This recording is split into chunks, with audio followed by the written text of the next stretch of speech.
Disney doesn't know who you are. It doesn't know your salary. It probably doesn't know where you work.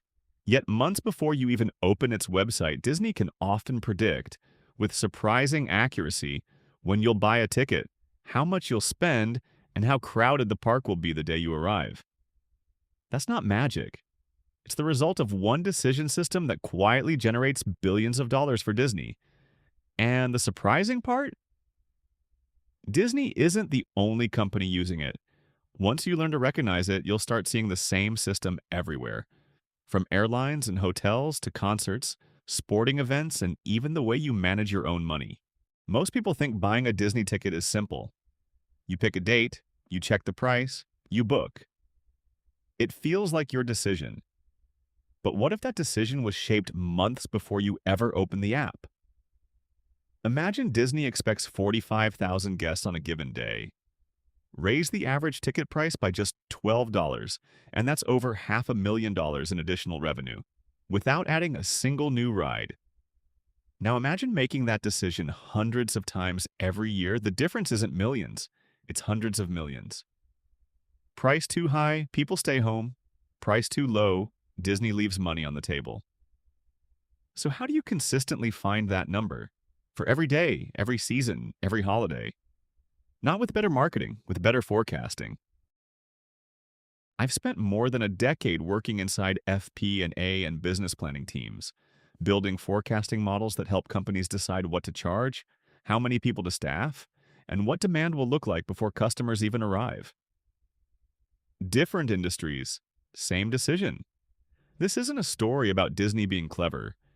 It's a story about how some of the world's best businesses make decisions, and why those decisions look almost invisible from the outside. So let's step inside the boardroom. Every great business starts with a decision. Here's Disney's. Disney isn't selling tickets, it's selling capacity. That's the part most people miss. Every park has limits. Only so many guests can enter. Only so many meals can be served. Only so many rides can operate before wait times become unbearable. Most businesses try to maximize sales. Disney tries to maximize the value of limited capacity. Picture two scenarios. Scenario A. 40,000 guests pay $120. Revenue, $4.8 million. Scenario B. 36,000 guests pay $140. Revenue, just over $5 million. Fewer guests. Shorter lines. Happier guests. More profit. Disney chooses scenario B almost every time. Not because it wants an empty park, because the goal was never to fill every seat. The goal is to maximize the value of every seat that's filled. Takeaway. The smartest businesses don't ask, how do we sell more? They ask, how do we create more value from what we already have?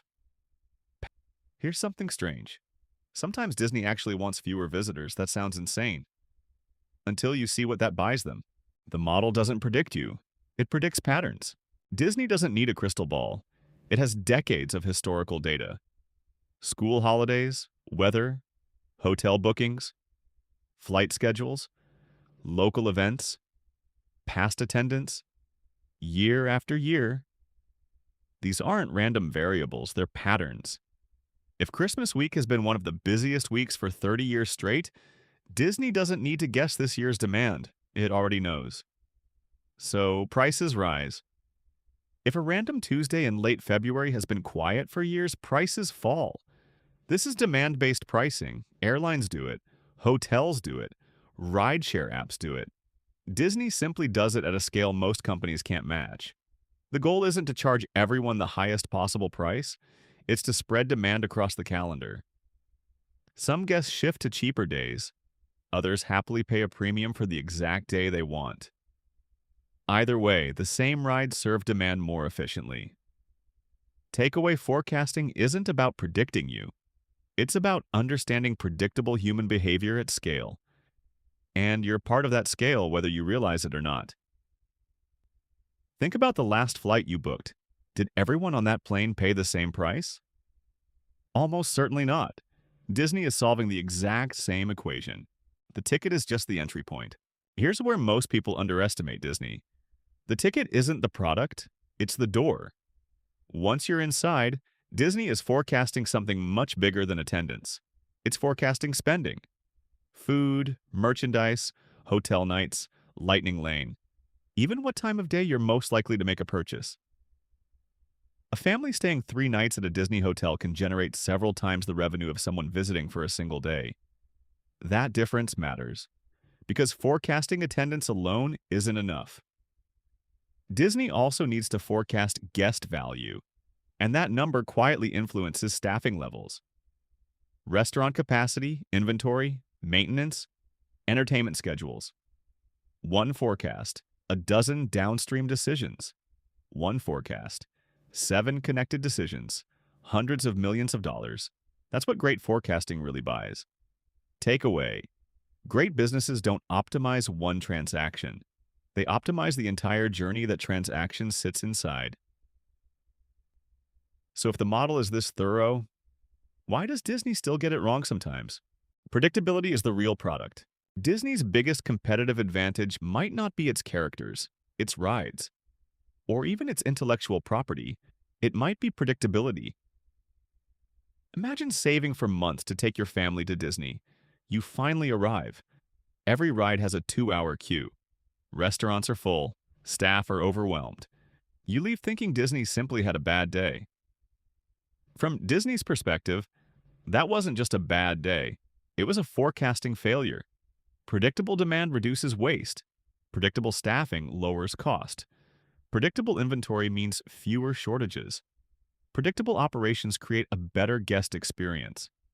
Now imagine running a park without forecasts. Overstaff and costs explode. Understaff and queues become unmanageable. Restaurants run out of food. Guests leave disappointed. Forecasting doesn't eliminate uncertainty. It shrinks it to something manageable. And shrinking uncertainty is where profit comes from. That's also why investors usually pay a premium for businesses with predictable earnings over businesses with volatile ones. Predictability itself has value. One quick note before we continue. The numerical examples in this video are simplified illustrations to explain forecasting logic. They are not presented as Disney's internal financial figures. This isn't just a Disney lesson. It's a lesson about how you make decisions too. The same logic applies to you. Think about how most people manage their finances. They react, a bill arrives, something breaks. Then they decide. The businesses that consistently win do the opposite. They forecast first, then they decide. Whether you're running a billion-dollar theme park or managing your own monthly budget, forecasting gives you something reacting never can. Options. And options let you make better decisions instead of rushed ones. That's why forecasting isn't just a finance skill, it's a thinking skill, and it's one you can start using today. So back to where we started. Disney often knows when you'll buy that ticket before you do. Not because it knows you, because it understands patterns better than almost anyone else. Here's one thing to try this week. The next time you see a strangely specific price, a flight, a hotel room, a concert ticket, or a theme park pass, don't just look at the number. Ask yourself, what pattern is this price reacting to? Once you start asking that question, you'll begin seeing the decision system behind the price. Every billion-dollar company has decisions most people never notice. Every week, we'll reverse engineer one of them, not from the outside, from inside the boardroom. If that sounds interesting, I'll see you in the next episode.